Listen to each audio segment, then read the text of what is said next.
Hola, buenas tardes a todos y a todas. No queremos haceros esperar más porque sabemos que los que estáis aquí habéis hecho un esfuerzo en un día de lluvia como hoy enorme y algunos habéis llegado desde sitios lejanos y os estamos muy agradecidos. Bueno, algunos ya me conocéis. Para los que no me conocéis, mi nombre es Lola García y tengo el privilegio de dirigir Can Ediciones, este sello que hemos creado recientemente con un objetivo que esperamos cumplir, aunque sea en una pequeña parte, porque estamos dispuestos a hacer libros sobre temas complicadísimos, de esos que hablan los economistas, que tenemos en esta mesa algunos que saben muchísimo de esto, pero que nosotros no logramos enterarnos de qué pasa, ¿no? Entonces, con este primer título de Turbocapitalismo, los maestros de la quiebra, que propusimos a Rafael Nagel y nos cogió el testigo a la primera, le propusimos que explicara pues, qué ha pasado con esto de la crisis, los bancos, todo lo que nos ha costado de una manera más o menos cercana y que nos lo contara en un lenguaje con el conocido concepto de la autoayuda, o como os digo yo, cuéntamelo para tontos, o sea, que yo lo entienda. Y yo creo que lo ha conseguido. Hasta ahora no hemos recibido más que satisfacciones. Bien, es verdad que ahora empezamos un poco la andadura en Madrid, que yo vivo en Barcelona, pero soy de Madrid, sé que es una ciudad muy acogedora, pero también dura, y estamos encantados de que estar aquí esta tarde. Y no queremos convertir esto en una presentación al uso de vamos a hablar, a soltar rollos, sino que queremos que se cree un debate y en el que vosotros también podáis tener la oportunidad, como preconizamos en Can Ediciones, de que podáis ser los protagonistas de la historia, ¿no? Sin más, paso a presentaros brevemente a Juan José Durán, que además de ser un catedrático de economía, ha dado clases de finanzas, ha escrito libros, artículos y es un experto en internacionalización y financiación de empresas. Pues así es una persona extremadamente generosa que desde que nos pusimos en contacto con él, gracias a otras personas que también muy cercanos a nosotros, pues nos abrió las posibilidades, nos puso en contacto con el Colegio de Economistas que hoy nos abre sus puertas. Hemos tenido la oportunidad de trabajar con el colegio, con Rosa, que está ahí, porque nos están viendo en streaming y hay mucha gente conectada, según parece, y como llueve deben estar todos en streaming. Pues Juan José nos parecía una persona muy interesante para que estuviera esta tarde porque nos puede aportar un punto de vista más académico, desde un plano que quizá no estamos tan acostumbrados. En segundo lugar, nos parecía muy interesante que estuviera presente aquí Cristina Fallaras, que yo creo que no necesita presentación. Yo la llevo siguiendo hace bastante tiempo. Me parece que además de tener Antes hablábamos y me parece un dato muy importante que me ha dado ella, que además de tener una gran formación académica, porque ha estudiado todo lo que hay que estudiar y más, pues se ha preocupado por lo que nos preocupábamos en los 90, que era por la cultura, por ser personas con cultura y estar cercanas a otros temas. Eso me ha parecido muy interesante. Ha tocado siempre los temas de la calle, los ha tenido que vivir en primera persona y lo ha contado en un libro, porque ella sufrió un desahucio que lo ha televisado, ¿no? Lo ha contado y lo ha hecho de una manera muy sincera, muy valiente, muy sencilla, y nos ha dado ejemplo a todos de que esto nos puede pasar a cualquiera en cualquier momento y que pa'lante, como dice mi profesor de narrativa, pa'lante amigo. Entonces, por último, nos dirigirá unas palabras el autor, que seguro que estaréis también con ganas de preguntarle algunas cosas y si no, después del debate seguro que sí. Y sin más, pues cedo la palabra a Juan José Durán.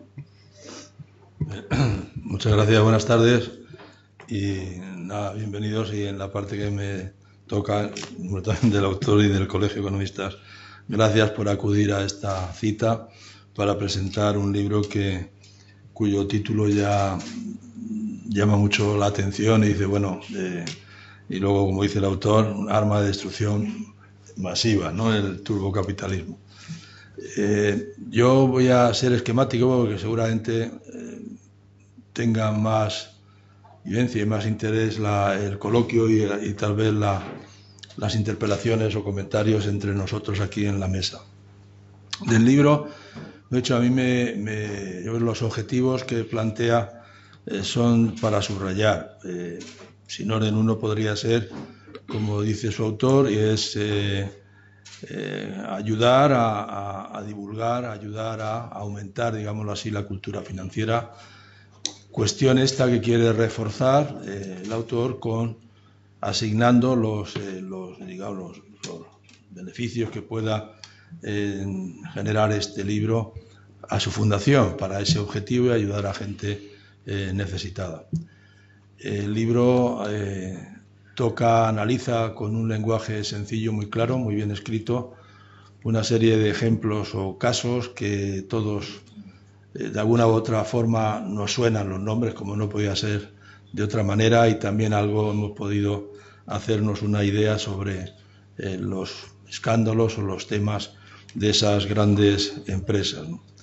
Lo que viene a señalar el autor, yo quería subrayar, es, creo que hay un término que es la avaricia dice los grandes capitales, yo diría, se sobreentiende, de los titulares de los grandes capitales, de esos grandes patrimonios, que toman decisiones de una manera muy insensible, ¿no? De una manera simplemente persiguiendo su objetivo de corto plazo, que es maximizar su patrimonio, maximizar su riqueza, sin importarles, la evidencia así lo muestra, las repercusiones que esas decisiones puedan tener en la sociedad en general, en el empleo, en el bienestar, porque tarde o temprano, y la gran crisis que estamos padeciendo en general y en este país en particular, pues se ha reflejado en paro, se ha reflejado en menor bienestar, se ha reflejado en desahucios, bueno, se ha manifestado de muchas maneras. Luego, con estas cuestiones se subraya, yo diría, el objetivo del corto plazo, y es verdad que la teoría financiera, lo que explicamos en las clases, que se está revisando y habrá que revisarlo un poco más, pues es coherente, ¿no? A veces cuando hay un solo objetivo, parece que se simplifican las decisiones de estas grandes decisores, grandes empresas, grandes corporaciones, y no solo de ellas, ¿no? Entonces se dice que ese objetivo va encaminado a maximizar el valor de la empresa, y se dice que equivale a maximizar el valor de mercado de los accionistas. Pero los accionistas no todos tienen el mismo tamaño, ¿no? Unos son más guapos, otros más feos. Quiere decir, unos tienen el poder de verdad, hay accionistas de referencia y que pueden estar en muchos consejos, y otros que son más pasivos o accionistas minoritarios, son ahorradores, en una palabra, ¿no? Es lo que se dice, que se extiende el capitalismo financiero cuando la población puede parte de su ahorro invertirlo en la adquisición de acciones. Entonces, cuando ese es el objetivo, hay avaricia, no es suficiente lo que se tiene, sino que se quiere tener mucho más y mucho más poder, pues es insensible, lógicamente, a las repercusiones que pueda tener. Pero es que además, si el corto plazo es lo que manda, al final termina que hay conflictos de intereses, hay asimetría de información, y eso refuerza ese corto plazo porque nos informan de resultados cada trimestre, cada 6 meses, y todo parece ser que se decide en base a esos resultados en ese corto plazo. Y a veces, para poder aumentar ese patrimonio de los titulares, como diría, pues como yo creo que muy acertadamente se dice en el libro, pues se pueden provocar quiebras, reestructuraciones, que no necesariamente, algunas seguramente sí, pero en principio se puede cuestionar que no necesariamente sean buenas para la economía en su conjunto. Es decir, la economía depende de largo plazo, es decir, las inversiones de largo plazo son las que van a determinar, por supuesto, con lo que se sabe hoy, las que van a determinar o van a configurar el futuro, ¿no? de la sociedad, de la demanda, de los productos. Es decir, muchas inversiones de largo plazo se hacen para nuevos productos, para nuevas situaciones y satisfacer necesidades mejor, más eficientes, etc. Otra cuestión que yo quería señalar de esta parte de la separación entre propiedad y control que estaba implícita en lo que he comentado, es que en esta dinámica de financiarización o del turbocapitalismo, digámoslo así, se ha ido, yo creo que tiene influencia o incide también en la desigualdad. Y no puede ser de otra forma. Si hay desigualdad, el punto de partida es desigual, de llegada lo va a ser, salvo que se introduzcan medidas correctoras que sean más equitativas y más redistributivas de situaciones o de oportunidades para la gente, ¿no? Entonces, claro, vamos observando que la remuneración ahí están los accionistas de referencia, digámoslo así, los que de verdad tienen el poder y los patrimonios, el dinero, ese 1%, o no sé si, o menos, o un poco más, da igual, sino que también hay otra clase, vamos a decirlo así, que son los directivos, ¿no? Y entonces, para alinear los intereses de los directivos, ¿no?, con los intereses de los accionistas, bueno, pues ligan la remuneración de los directivos a el precio de las acciones, ¿no?, los bonos y demás. Bueno, no es totalmente directo, pero hay muchos modelos, ¿no? Bueno, entonces, claro, vemos en publicaciones científicas de divulgación en la prensa que cada vez es decir, en crisis, los directivos cada año aumentan su remuneración, ¿no?, mientras que los salarios medios descienden, ¿no? Entonces, una cita de Peter Drucker que, no sé, en los 80 o 90, pues no sé la proporción entre la remuneración de los directivos y el salario medio, no sé si era 20 y unas 2 décadas después era 300 y pico la proporción, ¿no? Entonces se preguntaba, ¿es que son, no sé, 30 veces o 300 veces más listos los directivos que los trabajadores medios, ¿no? Y por otra parte, pues claro, también uno diría, si las señales que nos da la economía de cómo tiene éxito la empresa con sus resultados, su comportamiento, y sus resultados no solo de corto plazo, sino en general, históricamente o de largo plazo, pues también uno diría, bueno, pues la remuneración de la parte variable, ¿no?, digámoslo así, de los directivos debería de ser también en función de resultados, ¿no?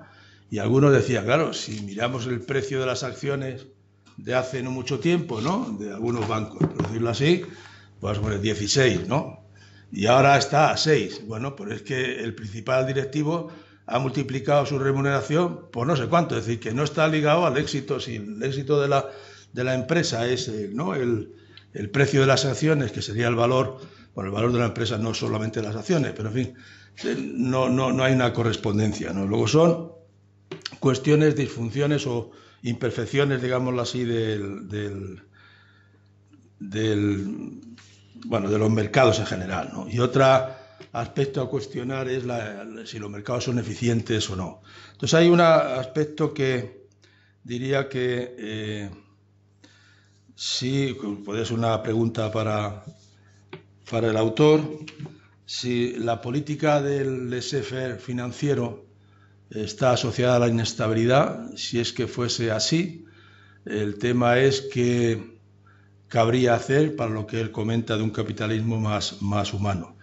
Yo creo que, me parece, simplificando mucho, que la evolución bueno, es muy exagerado hablar así, pero es coloquialmente, ¿no?, del mundo de la economía, simplificándolo mucho, se podría intentar ver en base a dos tipos de variables. Una que yo creo que es el cambio tecnológico y otra el cambio institucional, en sus diferentes manifestaciones, ¿no?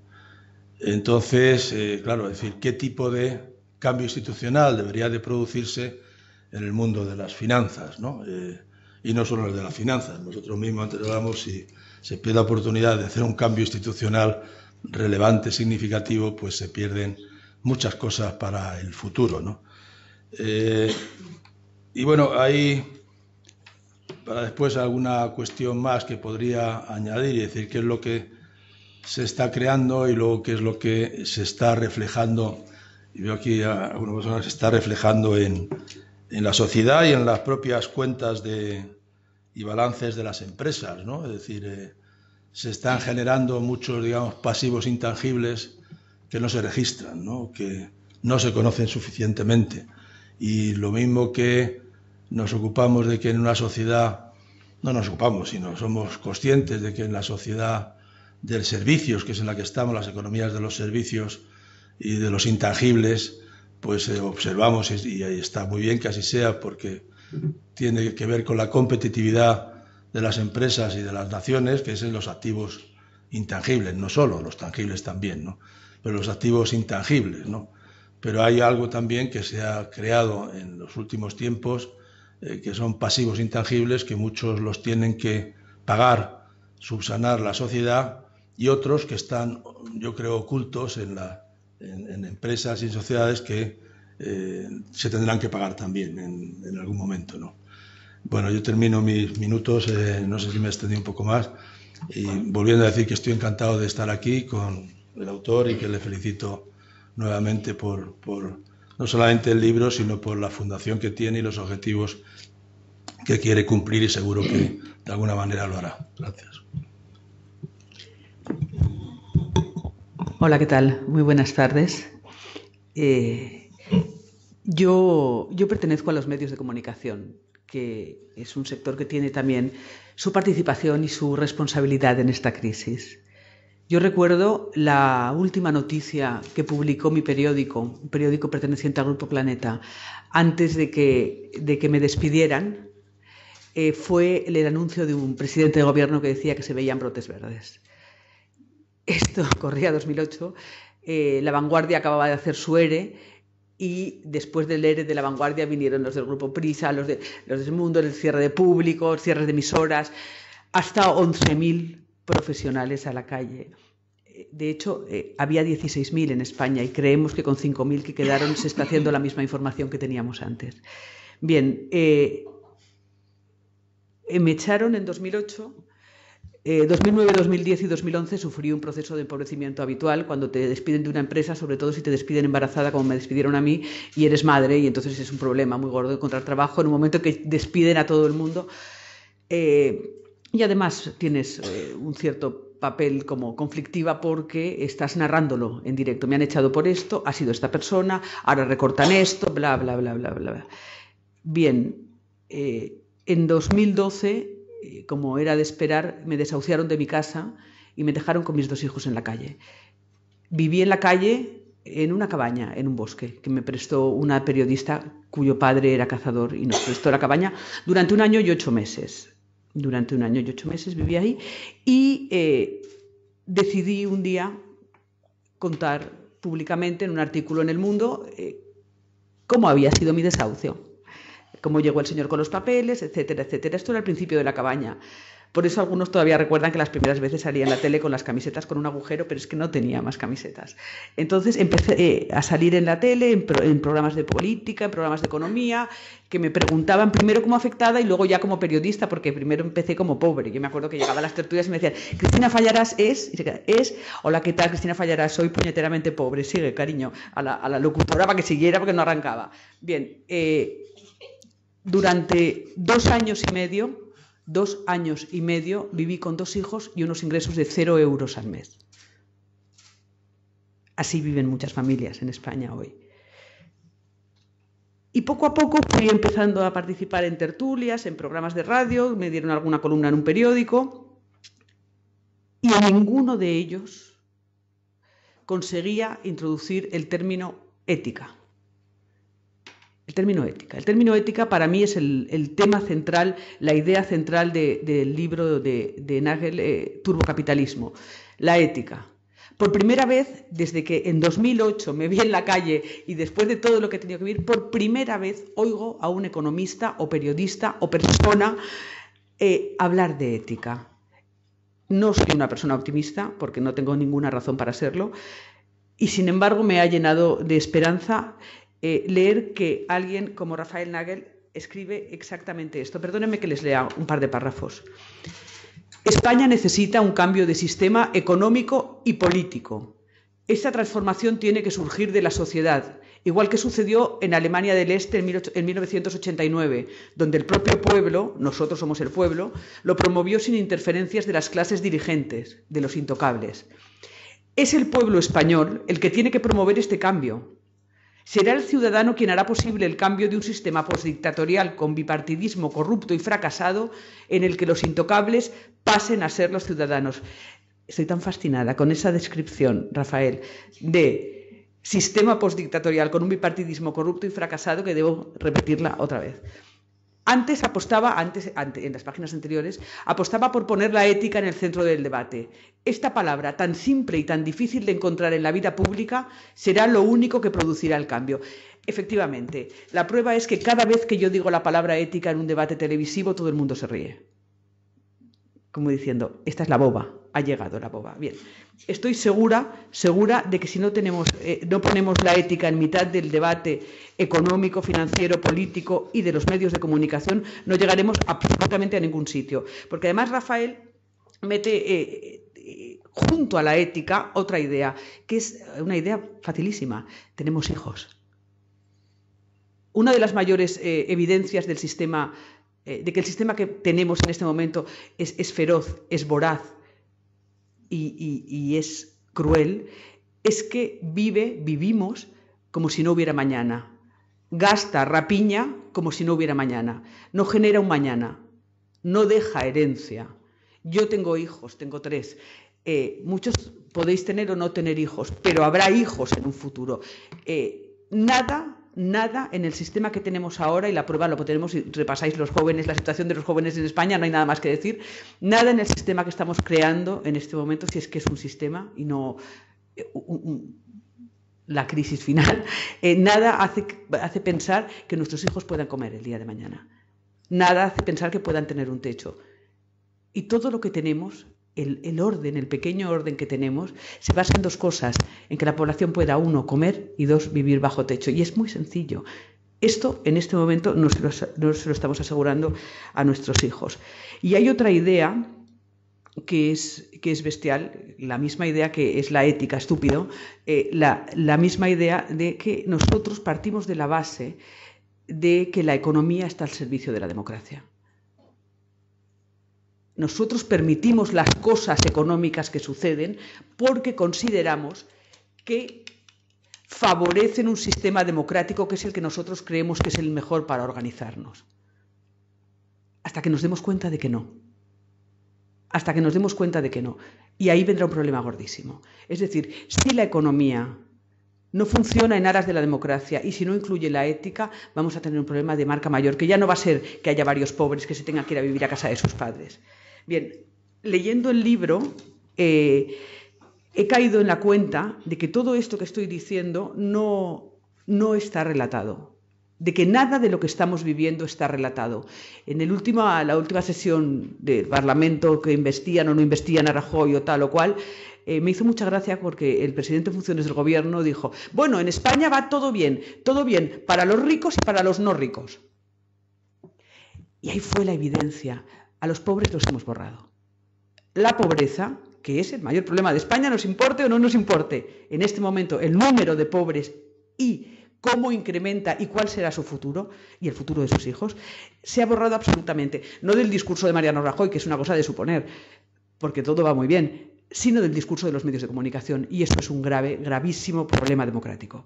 Es decir, los medios de comunicación, el primer día que yo vi que un medio de comunicación hacía saltar la palabra prima de riesgo de las páginas de economía y las llevaba a las de sociedad, a las de opinión, y creía y daba por supuesto las cadenas de radio que usted, cuando hablaban de prima de riesgo, sabía lo que era, supe que iban a dejar de hablar de pobreza. La primera vez que alguien defendió el periodismo de datos en lugar del periodismo narrado, supe que iban a dejar de hablar de pobreza. Porque los datos, nosotros nos hacemos impermeables a ellos. Porque la pobreza, o damos su narración o no existe. O la nombramos o deja de existir y se convierte en un problema que se enquista y dura mucho más tiempo y se multiplica. Bien, cuando se dijo prima de riesgo y pareció que la población que veía el telediario del mediodía debía saber lo que era la prima de riesgo, dejamos de hablar de pobreza. Y ahí está la responsabilidad de los medios de comunicación, que no han hecho un relato de esta crisis y que se han negado a elaborar una información crítica, no solo con el poder político, sino también con el poder financiero. Esta hermandad, esta imbricación de los 3 poderes, el financiero, el económico y el periodístico, el político y el periodístico, dan como resultado, de nuevo, una democracia dañada. Y a mí, que como no soy economista y de cosas financieras no entiendo, sí me preocupa qué democracia vamos a dejar a nuestros hijos. Y la democracia que estamos dejando en este momento exactamente a nuestros hijos, como cuenta, es que claro, además es tan fácil de leer este libro porque lo cuenta caso por caso. Y dices, hombre, era esto, ¿por qué no lo ha contado nadie? Hombre, era esto, ¿por qué no lo había dicho nadie? Esa democracia está seriamente dañada porque todo esto ha generado una desconfianza radical de la población, desconfianza hacia la autoridad, desconfianza hacia las instituciones y desconfianza hacia la información que reciben y hacia los medios de comunicación que se la suministra. Eso es un problema. Y leyendo un libro tan sencillo de leer como este, que tiene incluso recomendaciones en cada capítulo de cómo tiene uno que actuar, te das cuenta de que era muy fácil narrar todo esto. Sencillamente no ha habido una voluntad. Y como medio de comunicación, como representante y directora de Diario 16, asumo la responsabilidad que tienen los medios de comunicación en lo que está sucediendo. Luego ya hablamos más cosas. En primer lugar, quiero dar la bienvenida a todos los asistentes, a Cristina, a Juanjo, a Lola y a todos vosotros. Entiendo que no es un día fácil para llegar aquí con tanta lluvia y mucho menos para una presentación del libro. Como habéis notado ya, no queremos hacer la típica presentación del libro, no quiero leer del libro porque, como bien apunta Cristina y Juanjo, es un libro fácil de leer y creo que merece leer algunas páginas o algunos párrafos, por lo menos de ello, cada uno mismo, para llegar a las propias conclusiones. Me gustaría presentaros algunos datos. Bueno, allá atrás me veis a mí como niño bueno, pequeñito, con 4 años en Alemania. Nací en Alemania, posteriormente estudié economía. ¿Y sigues cambiando? Estos fueron los datos que a mí me impresionaron como economista. Como economista nos encanta la estadística y a través de la estadística entendemos de explicar un poco muchas veces la historia. El futuro nos cuesta de adivinar muchas veces, con lo cual creo que siempre explicamos mejor la historia que el futuro. Y estos datos a mí me preocuparon muchísimo a mi llegada. Cuando vi la evolución de los créditos de dudoso cobro, me pareció que esto era algo fuera de cualquier lógica y cualquier sistema bancario podría permitir. A través de la propuesta de Lola, que era escribir un libro explicando todas estas cosas que a mí como ex empleado de banco y fondos de inversión me preocupaban, porque llegué a la conclusión, hombre, decir aquí en España que has trabajado para un banco suena casi como, bueno, eras parte de casi de una organización criminal. Yo nunca sentí esto en mi vida profesional y nunca tuve la impresión que los empleados de banca éramos aquí instrumentos para un robo organizado. A raíz de todo esto pensé, hay que explicar un poco quizá otra visión desde un punto de vista de los trabajadores, y me recordé a esta cita que pillé en Angola, y creo que aun por muy pocos que seamos y poca influencia que parezca que tengamos, creo que merece la pena de molestar por lo menos al sistema de cierto modo. Una de las cosas que vi aquí en España que me preocupó mucho en comparación con mi país de origen, Alemania, pero también con los países anglosajones, fue la conformidad que tiene aquí la gente. En los años 1985 publicó un asesor de la Casa Blanca en Estados Unidos, creó esta palabra de tititainment, que no era otra cosa que titi, no venía del aspecto sexual, sino venía desde la vertiente alimenticia, es decir, buscamos el titi y el tainment, que es el entertainment barato, sencillo, y vamos a tener este 80% de población que tenemos, que nos sobra según este asesor de la Casa Blanca, por lo menos con las tripas llenas y entretenido. De cierta manera, aquí en España hubo muchos movimientos de la juventud, también de gente mayor, como el 15M, un movimiento que sinceramente yo no he visto fuera de España en ningún otro lugar, pero también creo que muchos de estos movimientos han llegado a un parón actualmente. Y este parón creo que en parte también es debido a este tititainment. La gente, y admito que probablemente haya gente que viva sin nada, pero hay un cierto mínimo que la sociedad, las familias suministran, y esto es lo que genera quizá esta tranquilidad superficial que todos parecemos ver en la calle.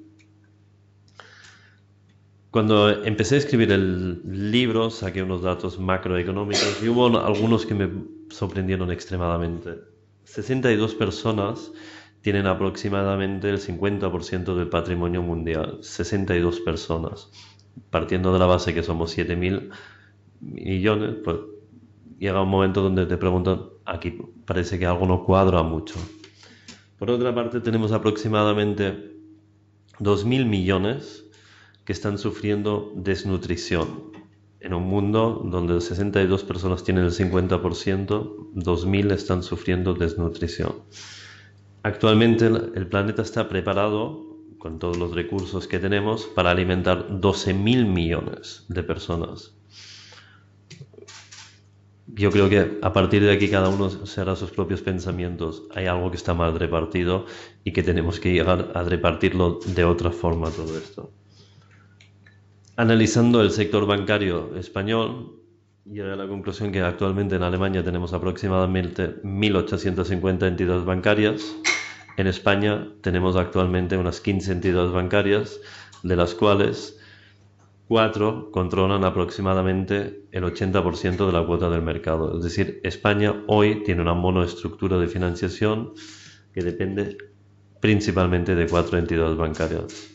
Yo creo que es obvio para todo el mundo que esta falta de vías alternativas puede generar un problema en un futuro. Esta concentración bancaria, que también fue demandada, entre otras cosas, por Alemania y la Comunidad Europea, surge en el momento que empiezan las cajas de ahorro a olvidarse de su principio territorial, actuar en la zona que conocían, el negocio que conocían, y las cajas empezaron a desarrollar negocios bancarios que no eran expresamente para los que tenían los conocimientos y la estructura preparada para ello. A día de hoy nos estamos quedando con 4 bancos con el 80% de mercado. De allí surgió un poco el siguiente pensamiento. Por una parte tengo 4 hijos. Como judío, pues ya de pequeño se nos enseña una cosa que creo que para nosotros siempre ha sido muy básica. Que cuando eduquemos nuestros hijos siempre pensemos en educar nuestros nietos, que no podemos pensar en el corto plazo, porque llevamos una cultura de 3.000 años con más o menos conflictos, pero donde siempre de alguna manera hemos tenido que intentar de pasar esta herencia a las próximas generaciones. Todo esto lo quería rematar en un libro que fuese entendible para el lector, no profesional, no economista. Entiendo que no todo el mundo tiene que tener conocimientos de económica, pues hay mucha gente ahí que no tiene interés en ello. Y he buscado una manera de comunicar estas ideas económicas o estas reflexiones y también propuestas para cómo mejorar esta economía actual a través de casos prácticos que todo el mundo ha oído o ha leído. De allí surgió un poco la estructura del libro.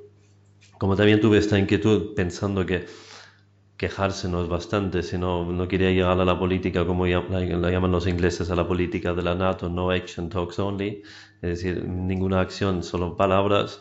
Empecé a desarrollar la idea de la fundación y hoy en día estamos actuando directamente con la fundación para ayudar a estas personas que se están quedando desahuciadas en la calle parcialmente. Obviamente es una fundación pequeña con recursos limitados, con lo cual también las posibilidades son limitadas. Pero una de las cosas principales que también estamos desarrollando es la educación financiera. Yo creo que, y es un tema que hemos justo comentado anteriormente, muchos de estos trabajadores de la banca o empleados de la banca no sabían las preferentes que estaban vendiendo a sus familiares, porque es un producto extremadamente complicado hasta para economistas o financieros. Pero vendieron productos que desconocían y los vendieron también a clientes que también desconocían lo que compraban. Con lo cual, en España, desde mi humilde punto de vista, hay una gran falta de educación financiera básica. Y esta educación financiera básica hay que trasladarla a todos los segmentos de la sociedad. Esto ha sido un poco la idea principal del libro. Lo que me gustaría es si podríamos abrir un diálogo un poco, si hay algunas preguntas, inquietudes por parte de vosotros, de los asistentes, para que esto no termine en la presentación típica de un libro. Yo, si se me permite hacer una pregunta, querría que pusieras... aterrizaras España en Europa, es decir, ¿qué peculiaridades tiene España o ves en España o en la economía española para que vaya cada vez quedándose más a la cola y se ponga como ejemplo de la gran corrupción? yo creo que España dentro de Europa sigue siendo una economía muy singular. Partiendo ya desde el dato que hemos tenido la dictadura tan reciente relativamente con otros países. España tiene aquí, según mi humilde entender, Franco murió en el 75, empezamos con una sociedad diferente en el 78, pero la democracia empieza en el año 82, es decir, partimos de una sociedad extremadamente joven, donde muchas herencias de esta época franquista tardaron mucho tiempo en eliminarse o ni se han eliminado. Es decir, tanto en el poder judicial como luego también en los otros sectores de la industria y de la banca, hay muchas cosas que tardaron muchísimo tiempo en revelarse y cambiarse directamente. La situación de España, existe un plan 2020 que probablemente para la mayoría de los economistas es conocido, donde la Comunidad Europea designó dónde quería tener sus 20 miembros en el año 2020 y desarrollando que industrias. No se asignó ningún puesto de I+D para España, por ejemplo. Se asignó una posición muy claramente definida. España es un país de recreo lúdico y de agricultura. Si miramos hoy el panorama de lo que el gobierno actual nos intenta, desde mi punto de vista, vender como mejora de economía, es cierto, pero es una mejora de economía probablemente muy cortoplacista, dado que de momento tenemos la mejora de la economía dada la reducción de salarios, que antes alguien con 1.000 euros, permitiendo la expresión, era probablemente un pringao, era alguien que tenía pocos ingresos, y hoy con 1.000 euros casi sería un privilegiado. Por otra parte, tenemos la situación magnífica del turismo, que actualmente, dado las inquietudes en otros países, tenemos una situación probablemente no sostenible y no dada únicamente a nuestros propios logros, que nos genera una cuota de turismo no duradera. Y por otra parte tenemos la situación que actualmente, dado al cambio de la moneda, etcétera, las situaciones en otros países, pues nuestra exportación funciona. Si esto es un modelo de negocio para este país duradero, personalmente lo dudo. También me preocupa mucho la situación de muchos jóvenes. España es un país con muchos jóvenes extremadamente preparados. Muchos ingenieros van a Alemania, donde nos faltan seriamente ingenieros y muchos jóvenes no tienen esta preparación. Y dudo que estos jóvenes con esta preparación quieran volver a un país donde seguirán cobrando 1.000 o 1.000 y algo euros. No veo la motivación de la vuelta. Es decir, aquí claramente veo que tenemos un problema. ¿Dónde está España? Yo creo que el Congreso del último G20 lo demuestra claramente. Merkel, antes de ir allí, habló con todo el mundo y hay un país donde no pasó por Europa. Y era claramente España. Los medios españoles ignoraron el hecho como no existente. Qué raro.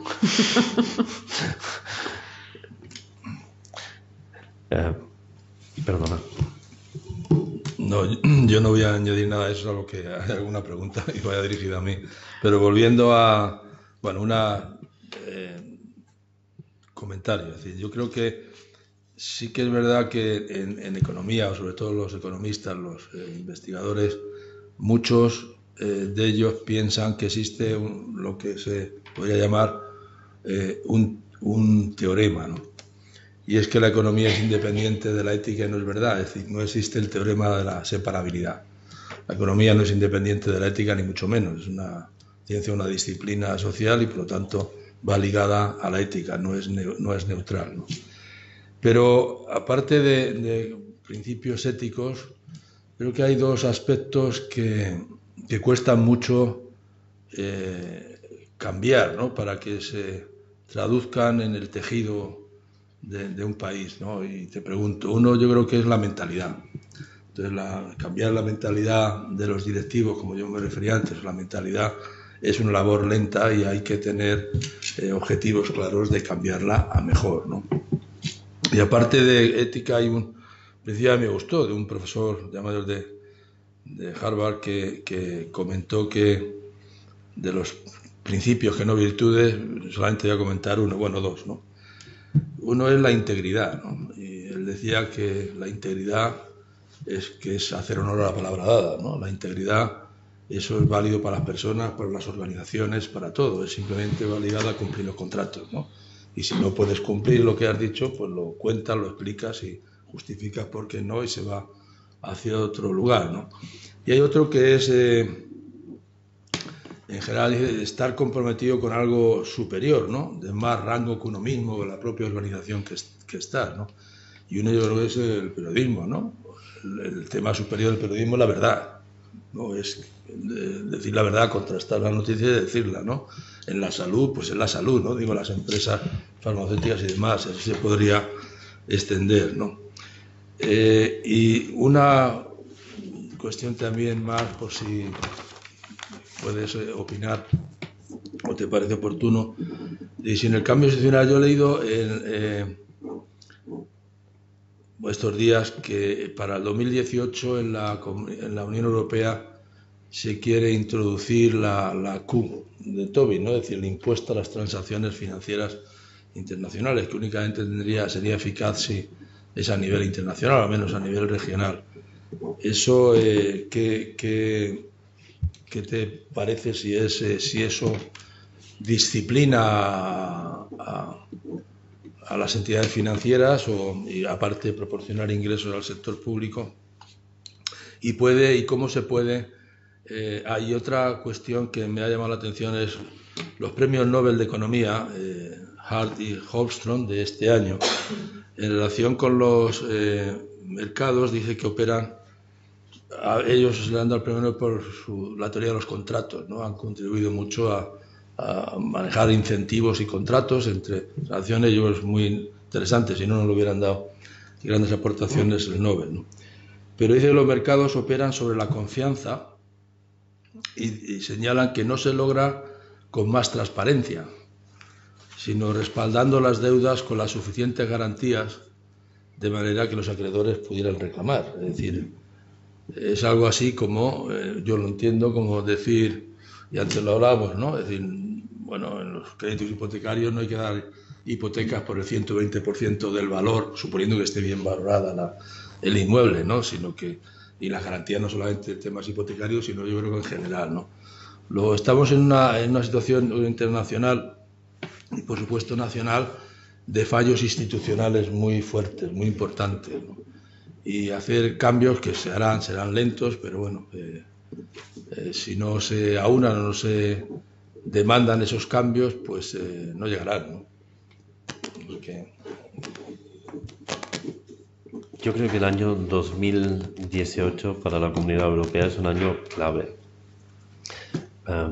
Seguramente también os sonará, bueno, la mayoría de los economistas presentes aquí, otro profesor de Harvard, que es Kenneth Rogoff, que propone la idea de tener un interés negativo. Yo creo que todo esto se va a resumir en breve en un sistema financiero más turbocapitalismo aún del que estamos teniendo en estos momentos y que es probablemente muy difícil para la mayoría de aceptar o entender hoy lo que va a pasar aquí en breve.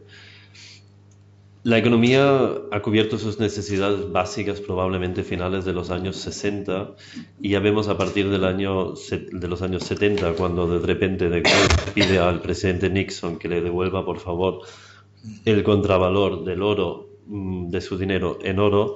De repente el gobierno americano dice, mira, aquí no hay contravalor en oro, vamos a dejar el patrón de oro y nos vamos a olvidar de toda la historia y yo no devuelvo aquí nada en oro. Es decir, a partir de los años 70 nos estamos encontrando en una situación donde tenemos una economía basada en lo que podríamos llamar confianza. De la misma manera que podríamos decir que la ética es una creencia o una aspiración, la confianza también. Y cuando miramos las noticias de la última semana estamos viendo que el endeudamiento a nivel mundial y el desfase entre patrimonio y deuda están a un nivel preocupante. Dado que la economía actualmente ya nadie sabe cómo estimular esta falta de crecimiento, estamos viendo que actualmente el Banco Central Europeo está cogiendo las bicicletas de segunda mano como como garantías para asegurar de alguna manera que se pueda emitir préstamos de nuevo. Pero también esto llegará a su punto muerto. Actualmente los gobiernos ya están restringiendo, principalmente también sorprendentemente para mí, en los países del sur, la libre circulación del dinero en efectivo. Es decir, aquí mismo en España el límite está actualmente en 2.500 euros, en otros países ya es aún más bajo aún. La idea detrás de todo esto que se nos comenta es que se quiere eliminar toda la idea del terrorismo, narcotráfico, corrupción, etcétera, etcétera. Pero Kenneth Rogoff viene con una idea que es mucho más interesante, creo, y que permitirá muchos nuevos impuestos, que es la idea de que todo el dinero en efectivo tiene que desaparecer. Porque si el dinero en efectivo desaparece, vamos a introducir una cosa, hasta para mí como economista, probablemente también para ti, muy novedosa. Vamos a introducir intereses negativos. Y la idea de nuestro compañero llega a la siguiente idea. Vamos a introducir intereses negativos que alcanzarán hasta el 5% anual. Es decir, el 5% anual. El sistema prohíbe, y para que la gente no vaya a la banca a retirar el dinero en efectivo, lo eliminamos. Como hemos dicho que el dinero es malo, pues lo eliminamos. Es decir, estamos llegando a algo en que creo que Hitler y Stalin estarían soñando con ello. El control absoluto sobre la población. Y este control absoluto se nos vende para nuestro bien contra el narcotráfico, blanqueo de capitales, etc. Y esta idea no es una idea, una paja mental mía, para expresarlo de alguna manera muy ligera, sino es un plan definido para el año 2018. Actualmente el ciudadano español tiene mucha suerte que los alemanes nos gusta el efectivo y nos gusta mucho la privacidad porque hemos sufrido una dictadura a la que no queremos volver. En Alemania se sigue manejando el 80% de las transacciones siguen siendo en efectivo. Sorprendentemente para todos los aquí asistentes probablemente, en Alemania no hay ningún límite para transacciones en efectivo. En Alemania hoy día usted puede comprar libremente para 1 millón un bien en efectivo. No hay límite. Muy sorprendente que justo Alemania sea el país que lo permita, ¿vale? Pero cierto es. Es decir, estamos viviendo aquí un poco las consecuencias y lamento reconocerlo como alemán. Haz lo que yo diga, pero no hagas lo que yo hago.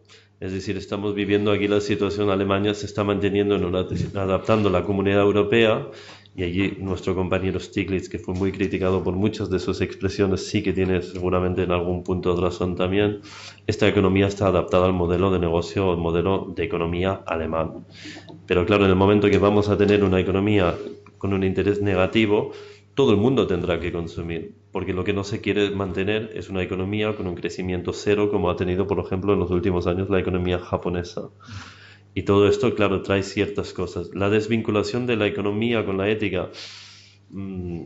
Si dejamos la ética en la economía, también podemos dejarla.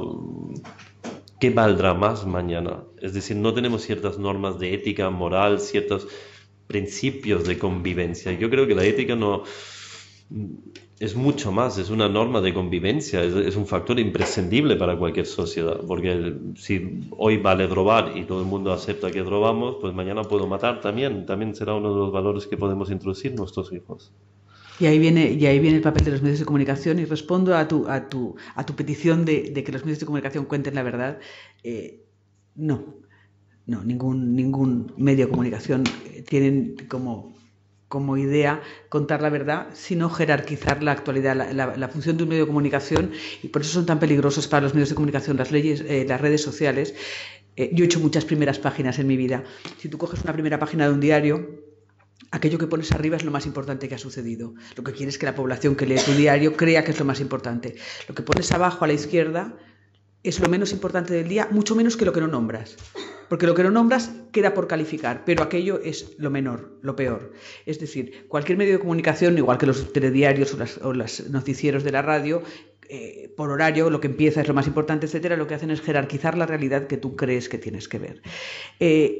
Y el medio de comunicación en este momento, cuando tú le puedes decir que miente, por ejemplo, cuando publicaron lo del pago en diferido de María Dolores de Cospedal, que era una mentira evidente, cuando publicaron que Rajoy no sabía lo de Soria, que era una mentira evidente, cuando publicaron que a una mujer que le habían saltado el ojo con una pelota de goma en Barcelona, Esther Quintana, aquello no había sucedido, era una mentira evidente, de hecho tenía el ojo en la mano la mujer, ellos se escudan diciendo: yo no miento, yo reflejo lo que dice el político. Es decir, no cumplen su papel, que es decir, el político miente, sino servir como correa de transmisión de aquella mentira, sin ponerla en juicio, sin calificarla, sin ponerla en su lugar. Pero el problema no es la mentira, el problema es muchísimo peor. El problema es la construcción de la narrativa de lo que vivimos, y por eso podrá suceder lo que suceda, porque entre nosotros no tenemos un discurso, no tenemos diálogo social.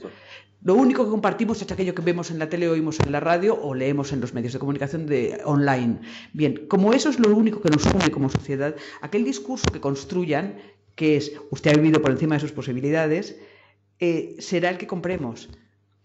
Y mucho peor aún, si eliminan la pobreza, como os he contado antes que la han eliminado, de hecho sobre eso tengo un estudio con datos y cifras, pero es una idiotez, es evidente que la han eliminado. Si eliminan la pobreza del relato, ¿qué sucede? Que los pobres creen que no hay pobres, que ya es la paradoja extrema. Cada pobre cree que él es el único pobre, porque si no alguien lo contaría. Es decir, la cosa es decir, yo vivo tan mal que si alguien más viviera como yo se estaría contando en algún sitio. Pero en ese sitio están contando mujeres, hombres y viceversa, o están contando que la economía mejora mucho y que es evidente porque la gente va de vacaciones y sale a las terrazas. Esa construcción de relato por parte de los medios de comunicación es la que permite que todos estos pasos se estén dando.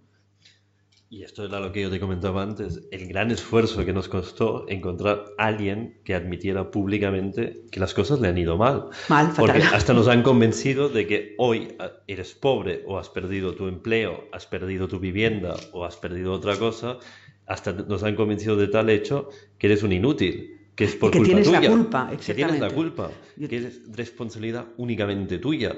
Pero claro, lo que están obviando dentro de todo esto, que el sistema necesita que la gente se va endeudando. Imagínate hasta qué punto lo necesita el sistema, que ya quiere aplicar intereses negativos. Claro, es bestial. Porque esto ya es la perversión total. Es decir, claro, sin gente que reflejamos aquí en estos números, la economía ya hubiese parado, pero la perversión termina en el momento cuando luego una gran entidad bancaria quiebra, llega al momento del colapso total y de repente pagamos todos. Es decir, los beneficios los privatizamos y las pérdidas las socializamos.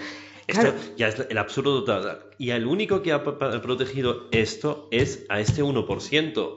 Que cuando miramos la evolución de los ricos aquí en España y en el mundo en general durante esta crisis, es acojonante el crecimiento. Es tremendo. Y si tú miras la propiedad de los medios de comunicación y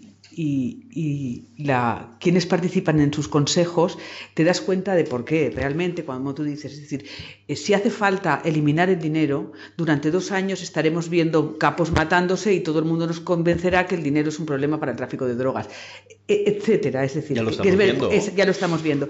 Quiero decir que es cierto que están... que el turbocapitalismo de hecho se acelera más y yo tengo miedo. Cuando hablo de futuro con economistas pienso, yo tengo miedo, tengo mucho miedo, porque creo que no imagino lo que va a suceder porque no tengo capacidad. Es que estamos llegando, desde mi punto claramente, mira, una de las cosas que más me alegraron en el libro fue que uno de mis ex jefes, un ex consejero del Deutsche Bank, parte del Consejo de Administración, tuvo el valor de escribir sobre este libro. Y claramente esta persona, que admiro por muchísimas cosas, ve igual que yo, o muchos de los partícipes aquí, que lo que tenemos en realidad es una crisis de democracia, banca y moneda. Es decir, que vamos a llegar a otra crisis mayor, es indiscutible. Y que la única manera para salir de esta situación es que tienen que terminarnos de vender la película de la confianza. Es que, claro, para mi dinero, a mí me gustaría que en el banco hubiese un contravalor. A mí me encantaría volver al estándar del oro. Quiero que para mi dinero... En el libro no me quejo de la banca en general, porque no tengo motivo. No soy ningún resentido de la banca. A mí la banca me ha tratado extremadamente bien y nunca he tenido la impresión que hubo algo que estaba fuera de alguna normalidad. Pero lo que estoy viendo ahora fuera de la banca, también veo una cosa muy clara. A los accionistas aquí en este país se han perjudicado de una manera brutal. No únicamente a la persona que se ha quedado aquí endeudada, que se ha desahuciado, que se ha quedado con las deudas, etcétera, sino también a los accionistas y a los inversores. ¿Qué pasa con toda esta gente que ha comprado acciones a 16 y hoy las tiene a 6? ¿Qué pasa con todo esto?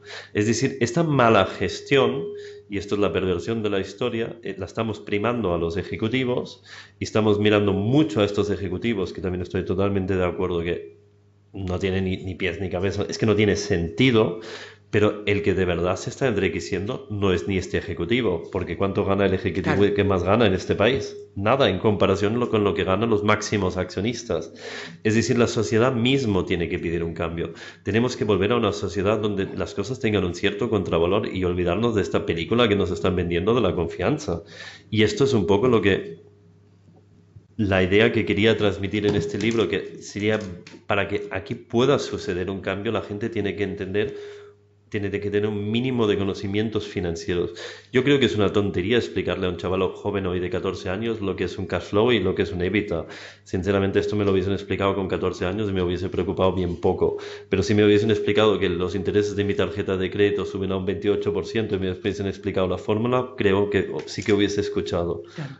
Es decir, lo que me gustaría, y esto es la idea tras la fundación, mucho más de la ayuda puntual que podemos dar en muy pocos casos y con recursos muy limitados, es principalmente esta educación financiera, que por lo menos que los empleados de la banca sepan lo que están vendiendo de alguna manera y también el que lo está comprando también sepa lo que está comprando. La pregunta lógica a todo esto, si el dinero en efectivo lo van a eliminar, ¿cómo nos salvamos todos de esto? Claro. Y esto será la gran pregunta.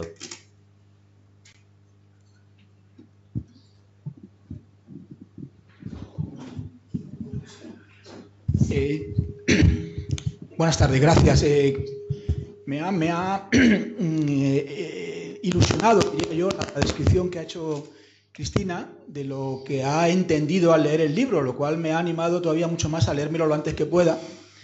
Y quería apuntar un aspecto un poco diferente, un comentario general rápido y una pregunta para Rafael, si me permitís, porque se ha hablado aquí de algunos de los grandes afectados por la crisis, evidentemente podríamos poner muchos ejemplos. Yo trabajo, me ocupo y me preocupo por un sector que se ha visto también tremendamente perjudicado por esta crisis, que es el del medio ambiente, que es nuestro entorno, nuestra naturaleza, nuestra biodiversidad y lo que eso implica de salud para el propio ser humano, de bienestar, etcétera, etcétera. Ahí el medio ambiente ha pagado el pato de una manera dramática, ¿no? También de esta crisis económica.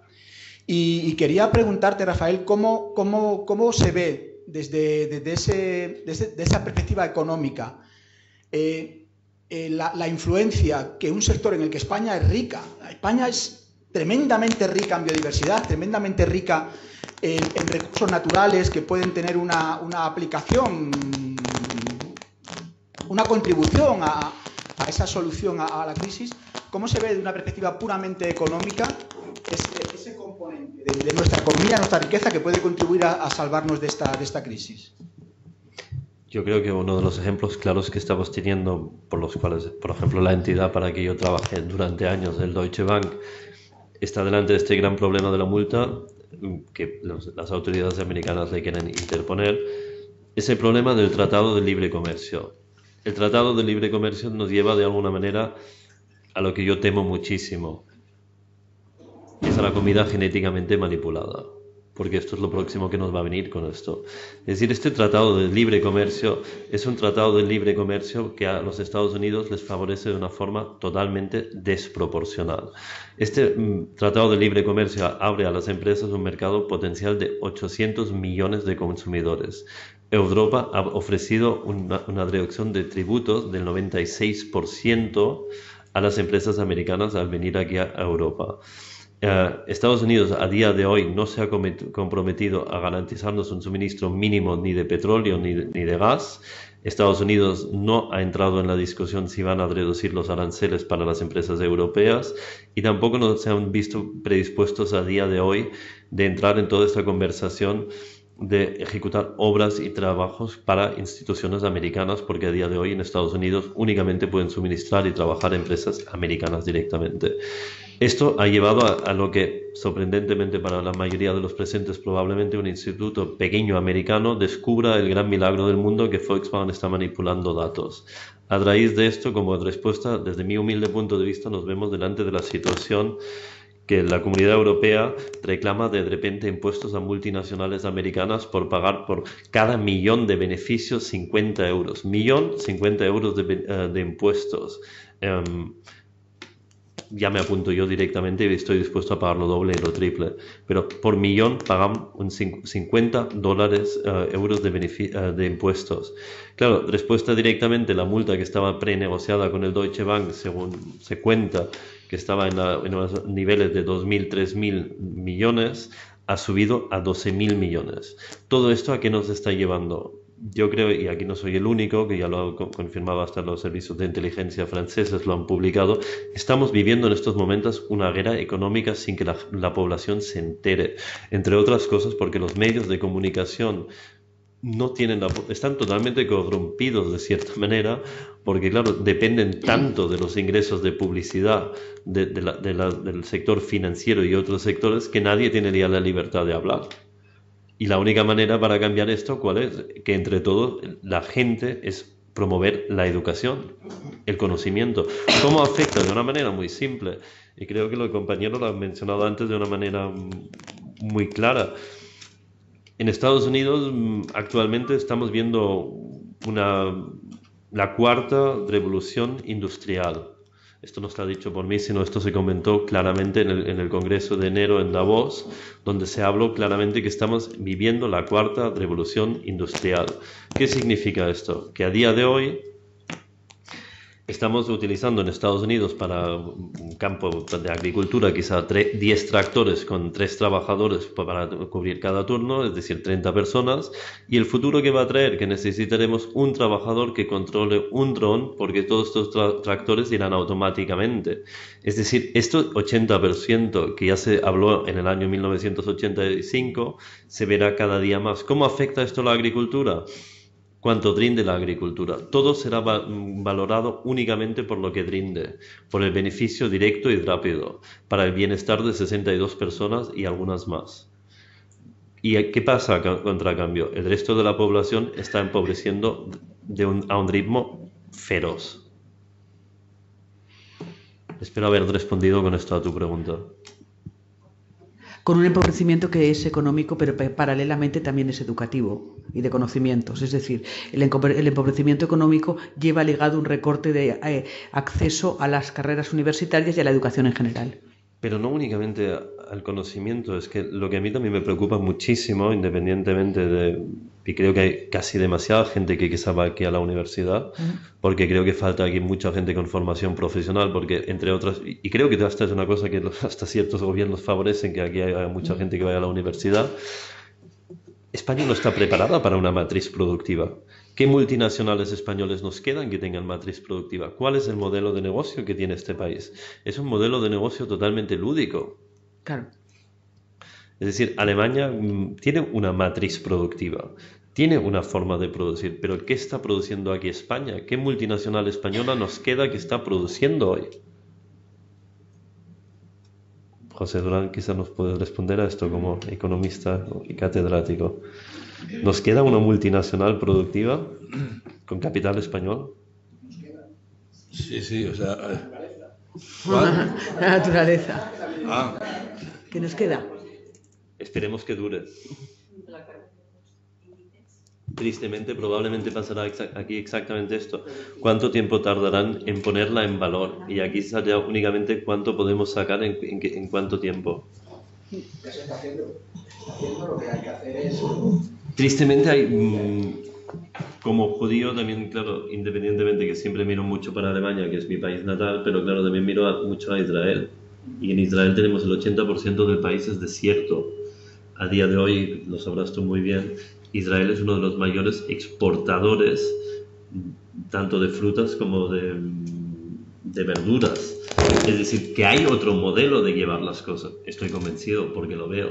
Pero esto requiere que tengamos una población que tenga una cierta formación básica, una formación financiera. Hola, soy Carmen Avilés de la Universidad Politécnica de Madrid. Curiosamente, bueno, vengo de la Escuela de Montes, de Ingenieros de Montes. Entonces me ha sorprendido que aquí en este debate se están temas que yo creo que confluyen mucho en los problemas o en la problemática que tenemos ahora. Se ha hablado de cultura, Lola ha estado diciendo que falta cultura y que Kant Ediciones pone el granito de arena para fomentar esa cultura que yo creo que es lo que hace que tengamos una crisis y que va a ser la crisis real, que es la crisis de los principios y de la ética. No es de la banca, no es de los mercados, es de la falta de principios que tiene toda la sociedad, todos los mercados, todos aquellos que nos dirigen o que nos dejamos que nos dirijan, que es el tema. Pero el gran principio probablemente sea esa falta de principios por parte de la sociedad que impide que que no le exige a los mercados, a la banca, a los entes políticos el responder de manera ética y responsable. Me ha llamado mucho la atención, Rafael, gracias por tu libro, lo he leído y es estupendo en todos los sentidos. Pero me ha llamado mucho la atención el gráfico que has puesto del incremento de créditos de dudoso cobro. ¿Por qué? Porque hasta donde yo sé, bueno, por lo poco que estoy analizando temas de responsabilidad social, más o menos a partir de 2008 empieza a haber un incremento por parte de las empresas de decir que son responsables socialmente.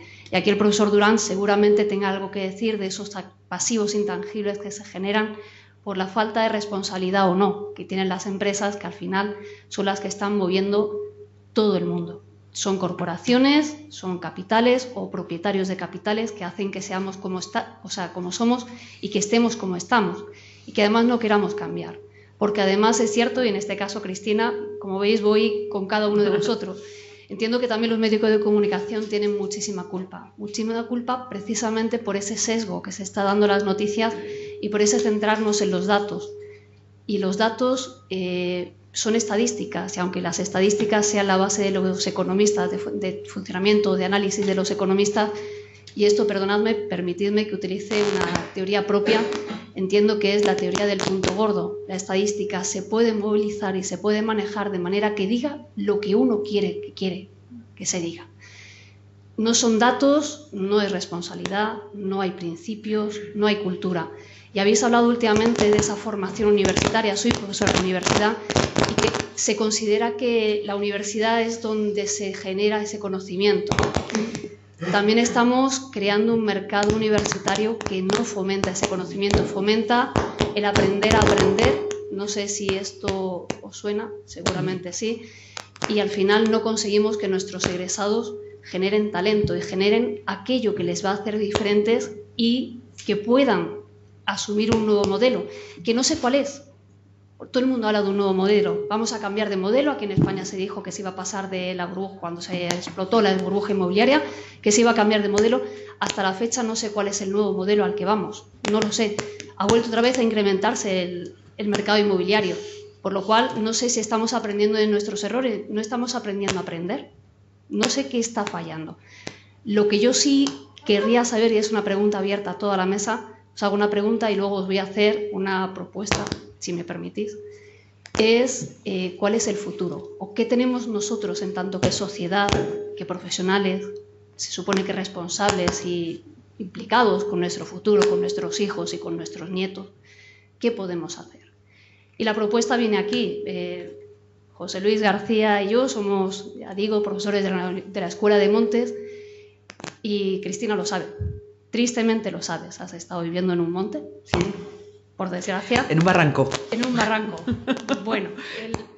Estupendo. Lo que sí, hombre, me arrogo un poco la palabra de la escuela, pero sí nos encantaría que estuvierais algún día en nuestra escuela plantando un árbol. ¿Por qué? Porque un árbol, curiosamente, es el largo plazo. Un árbol nunca va a crecer en un año. Un árbol saca su máximo rendimiento ¿a partir de cuántos? 50, 75 años. 50, 75 años, es más del 2020, mucho más. Os invitamos a venir a la escuela a plantar ese árbol y que quede 50 y 75 años, como por lo menos con recuerdo de que ese turbocapitalismo se ha vencido y pasamos a un low capitalismo, que yo creo que sería el futuro. Muchas gracias. Te mereces un aplauso.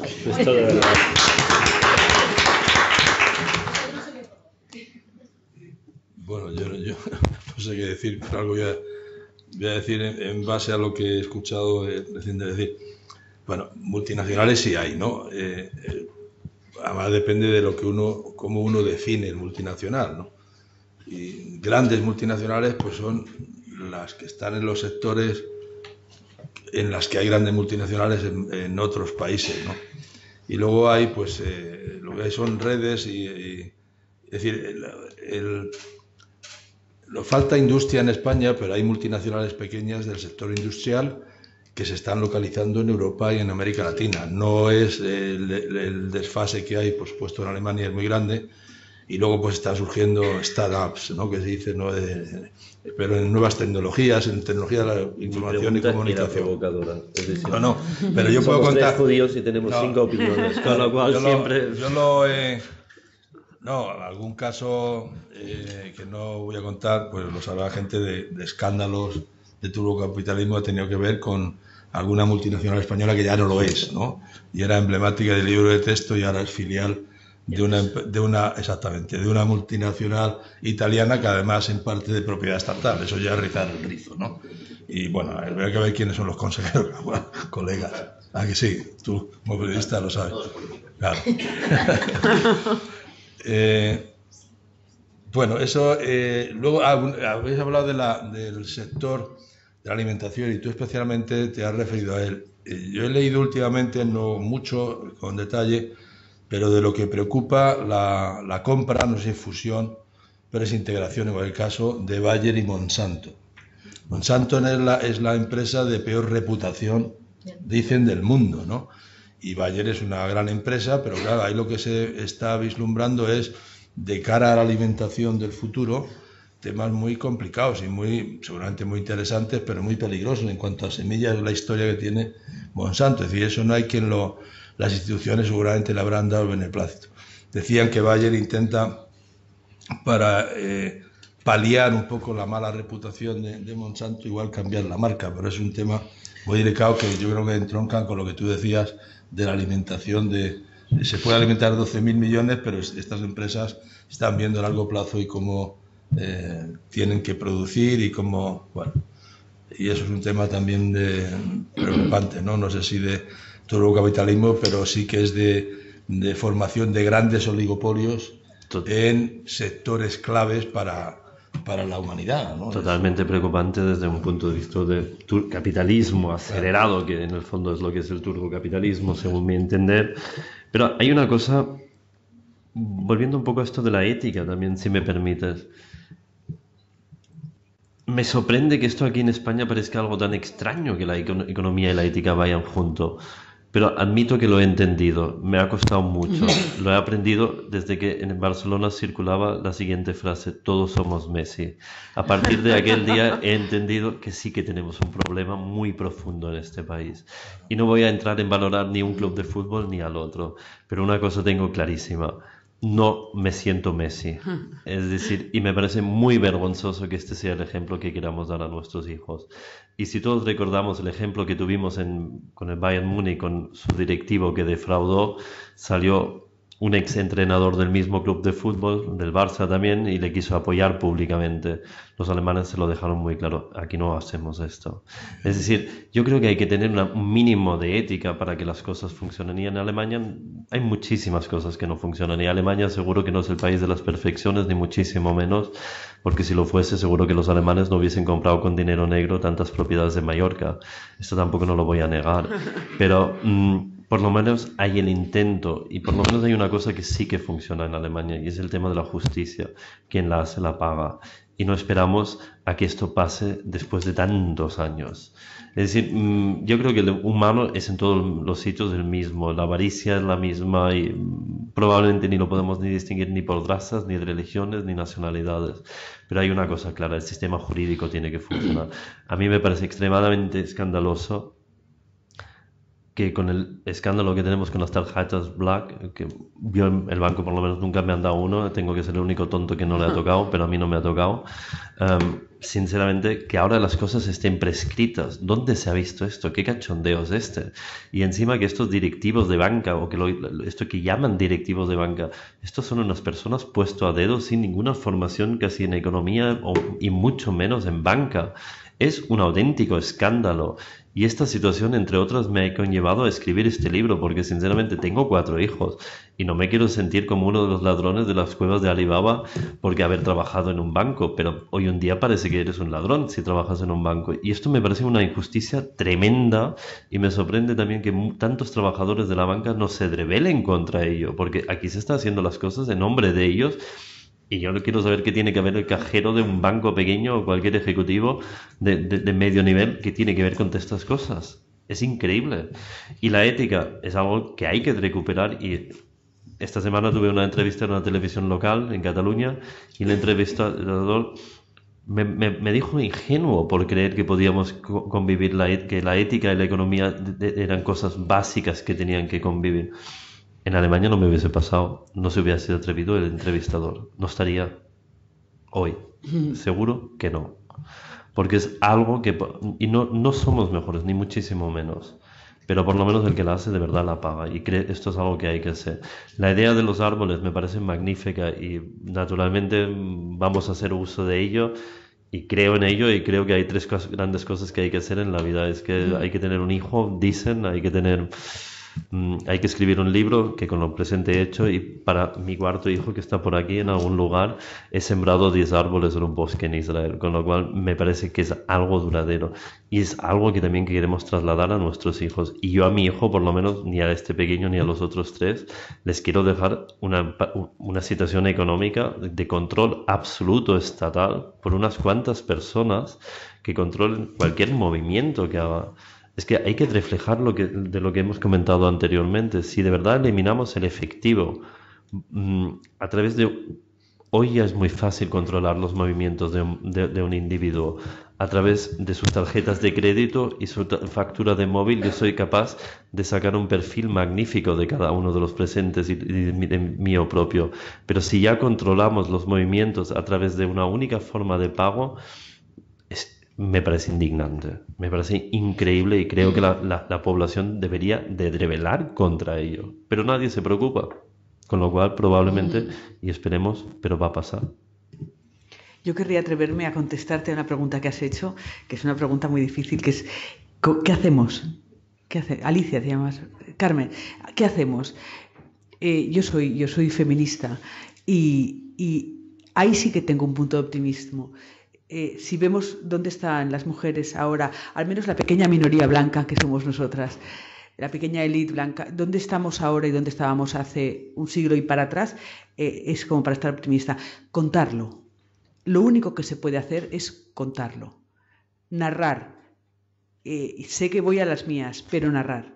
Si cada uno, no cada uno, si uno de cada 1000, si uno de cada 10.000 desahuciados, violadas, de los preferentes, dijera en voz alta: hola, yo soy tal, me han hecho tal cosa, se llamaba tal, pasó a tal hora, creamos mecanismos de identificación. Porque el gran problema, como tú decías, son las estadísticas. ¿Por qué? Porque la población no se ve reflejada en las estadísticas, porque los medios de comunicación, igual que la narrativa, lo que generan, lo que deberían generar, son relatos en los cuales la población se vea reflejada y se entienda, se comprenda, incluso mire hacia el pasado y no cometa los mismos errores. Cuando eliminas eso, y eliminar eso es una culpa muy grande que se pagará con el tiempo, cuando eliminas eso, en este momento los ciudadanos tenemos en las redes sociales la posibilidad de crear un relato propio que cunda y que sirva como ejemplo y que cree lugares con los que identificarse. Para mí es básico, por eso conté con pelos y señales mi empobrecimiento y mi desahucio, por supuesto sin vergüenza, pero además pensando, alguien lo verá y pensará, bueno, pues si a esta tía le ha pasado, oye, yo tampoco tengo por qué tener vergüenza. Contarlo. Creo que si todos lo contáramos sería un paso importantísimo.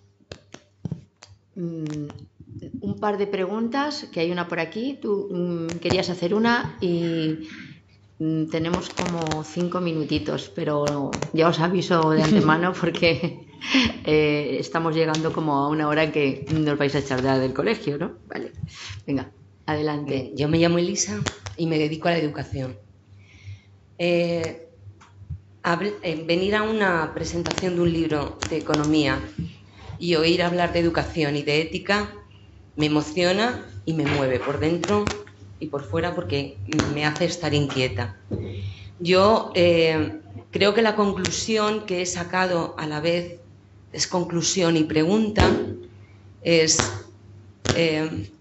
hay que cambiar, y hay que cambiar el concepto de confianza. La confianza no puede estar en el sistema ni en el Estado, sino la confianza debe estar en cada uno de nosotros, en nosotros mismos. ¿Cómo creéis vosotros que se hace esta transformación de cambiar la confianza en lo de fuera y empezar a creer en nosotros mismos? Antes habéis hablado, Cristina ha hablado de que tiene hijos y le da miedo el futuro. Sí. Yo también tengo hijos y cuando les veo a largo plazo moverse en este sistema, sí me da miedo, pero cuando les miro a ellos y lo que tienen en su cabeza, el miedo se me apaga un poco. ¿Cómo creéis vosotros que puede darse esta transformación? Bueno, a ver. Yo ya me he atrevido antes, ahora tendrá que atreverse otro. Con educación. Sin duda. Háblanos un poco de la economía. A través de una economía más femenina. Os vas a sorprender muchísimo. No soy feminista, sería mentira, ¿vale? Pero sí que creo profundamente que necesitamos una economía mucho más femenina. Es decir, los valores de la mujer en general tiene que estar mucho más implicada en la economía de un país para que las cosas funcionen. Es decir, estos valores básicos de protección largoplacista, esto es lo que nos falta. Y no digo que no haya mujeres que no sean oportunistas también, que no sean avariciosas, que no fomenten este turbocapitalismo, esta economía tan acelerada. Pero todas estas cosas, que este lado femenino que también los hombres tenemos en nosotros, según dicen los científicos, creo que es el lado que tenemos que desarrollar. No tiene sentido comernos el mundo, que unos pocos se coman el mundo en tan poco tiempo. ¿Y qué podemos hacer? Rebelarnos contra lo que nos están dando. Es decir, no aceptar lo que nos quiten el efectivo. Los primeros en rebelarse son los alemanes. El pueblo alemán no está dispuesto a que se quite el efectivo. Prueba de ello, que en Alemania se puede pagar 1 millón en efectivo si te da la gana. Aquí en España ya nos hemos plegado. Nos dan 2.500 euros y nos parece normal. ¿Cómo que solo puedo mover 2.500 euros? ¿Qué sentido es esto? ¿Qué ley? ¿Qué gilipollez? ¿Por qué tiene que tener el Estado todos mis datos de mis transacciones, de mi vida personal? Es increíble. Es decir, quiero comprar algo y tengo que máximo 2.500 euros. Increíble. Y aquí cada uno tiene la culpa en el momento de votar. Y los sistemas de representación política. Perdonad que me ponga pesada, pero La última. la última pregunta. Sobre el modelo productivo español, bueno, además de que el turismo y los eventos o el ocio, bueno, España todavía tiene multinacionales. Todavía tiene multinacionales importantes y mucho más que algunos otros. El problema es la duración de los mismos. Luego tiene un sector que es el de la exportación, que es casi el 25% del PIB, que es lo que quiere reducirnos el TTIP. ¿Por qué? Porque tenemos una gran alimentación de calidad, tenemos bienes de equipo, tenemos industria que, aunque deslocalizada, no deja de ser española y de ingeniería española. Es decir, si los jóvenes españoles no vuelven, ahí sí que perderemos, porque esos directivos se apropiarían de esas empresas, o al menos de la dirección, que es lo que nos ha ocurrido en Endesa, que ha desaparecido ya el 65% de Endesa de España, porque un tercio estaba en Europa y el otro tercio estaba en América, que era uno de los mayores productores después de Estados Unidos. Solo la Endesa, que tenía 30.000 megavatios solamente en América, o sea que es brutal. Y otros 20.000 que tenía en Italia, se los hemos metido los mismos italianos, en Inglaterra fundamentalmente, ¿no? Entonces se ha quedado la empresilla esta que se llama Endesa, que eso no es Endesa, eso es un cachito de Endesa. Un cachito que es un tercio. Lo que ha destruido es 20.000 ingenieros que trabajaban en América y en Europa para ese sector energético, que ya no están, son italianos. Esto era exactamente lo que yo quería, que os quejaseis. Ya, lo conocemos perfectamente, pero no se difunde. Esa era la gran cuestión, porque ya lo han ganado en impuestos y sobre todo en mercados. Han comprado un mercado que valía mucho más de los 45.000 millones que pagaron, que no pagaron, bueno, que se contabilizan. ¿Cuánto tiempo vamos a estar mirando? ¿Cuánto tiempo nos vamos a dejar quitar esto? El modelo productivo de la energía, te lo he dicho contestando, el modelo productivo, sí se puede mantener si retocamos la gran destrucción de España, que es el sistema financiero, que es una desaparición montada o hecha por idiotas. Es decir, no podemos tener 4 bancos porque no sirve. Además, esos bancos no se dedican a este país, simplemente se dedican a coger el billón o los 900.000 millones en depósitos que hay para utilizarlo para otras cosas, para otros negocios, pero no para financiar la economía española, que es quien deposita ese billón, 100.000 millones o 900.000 millones de euros, que es prácticamente el conjunto del depósito español. ¿Qué hay que hacer? Pues el 10% que Alemania, si Alemania tiene 400 cajas de ahorro, si no me equivoco, pues deberemos volver a tener 40, que es las que teníamos, porque es un error otra cosa, aparte de las idioteces de los directivos de banca que han destrozado sin saber nada todo el sistema financiero español de cajas de ahorros, que eran regionales, que nunca debieron salir, las de Castilla-León, las de Galicia que sabían del pescado, de los montes y de los coches, que los hacen muy bien en Vigo. Entonces, cada uno sabía hacer lo que sabía que hacer. Pero claro, para exportar 250.000 millones de euros que exportamos, algo bueno todavía tenemos, y eso necesita financiación regional, financiación especializada en alimentos, en agricultura, en bienes de equipo, pero que la agricultura, aunque solo sea el 3% o el 4% del PIB, es una mentira. Es más del 20%, porque la industrialización del alimento es muy superior a lo que supone la uva, que si la uva no importa, lo que hace falta, que es lo que nos quieren quitar, la marca de Rioja, las marcas francesas eran los que eran porque tienen marcas, y eso es lo que, y termino, es el peligro del TTIP, y solo eso se arregla con una financiación real de la economía española vía cajas de ahorro o vía públicas, que me da lo mismo si se llaman Bankia y es grande, porque si no, no va a funcionar, porque Alemania no lo suelta. Alemania, lo hablaba yo con Nagel, Alemania, detrás de las cajas de ahorros está el 5% de paro, porque priman el empleo y la producción de la economía real sobre la economía financiera, que al fin y al cabo ya lo pagaremos, y nosotros lo hemos pagado antes y mucho más, sin teniendo el 20% de paro. Pero con la situación actual política, dudo que lleguemos a la situación que estas cajas vuelvan a revivir. Si leemos las últimas noticias de las grandes directivas de las bancas, hablan que abogan por más concentración bancaria aún, y la única solución que creo que le queda a España es la financiación alternativa. Es decir, en vez de legislar más la banca, es la única solución. Es decir, no podemos vivir en un estado donde 4 entidades bancarias controlen el 80% de la cuota de mercado y el 90% de las empresas, el 90% de la necesidad de financiación venga vía las entidades bancarias. Es un absurdo total. Es decir, en Estados Unidos tenemos una financiación vía bancaria de un 30%, y esto es la parte que cada uno de aquí puede hacer algo. Buscar vías de financiación alternativas, promover inversiones alternativas. La financiación colectiva vía la banca es el fin del país y llevará a lo que yo he provocado a esta pregunta. ¿Nos queda algo? Claro que aún nos queda algo, pero ¿cuánto tiempo nos queda algo? Bueno, muchas gracias por este debate tan interesante que nos habéis brindado. No sé si os habrá sido de utilidad o habréis aprendido algo, por lo menos os habrán salido bombillitas. Yo retomo lo que... 2 cosas que me gustan mucho, algunas me las tengo que estudiar más a fondo, todavía no voy a hablar de la economía y todas estas cosas, pero me quedan 2 cosas a mí interesantes, y es por lo que Can Ediciones tiene una razón de ser, que es los libros son una poderosa arma de destrucción masiva. O sea, la educación y el conocimiento y la cultura es imprescindible para cambiar las cosas. La gente que sabe y conoce no se deja engañar fácilmente. Entonces, creo que yo abogo por la educación, por toda la educación que podamos recibir, y por la cultura, que, como dice Cristina, una cosa es la formación y otra la cultura.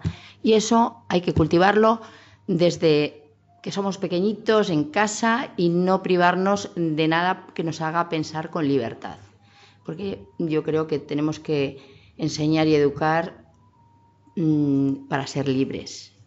Y bueno, eso es todo. Eso, y que me gusta mucho que Rafael Ángel haya vuelto a coger El Testigo, y ahora su próximo libro se vaya a centrar sobre una economía más centrada en los valores de lo femenino, no feminista, de lo femenino. Una mente como a lo mejor capaz de pensar 3 cosas a la vez, y no digo nada por los chicos que estáis aquí, ¿eh? Así que eso es todo. Muchísimas gracias y esperemos que nos veamos en próximas ocasiones.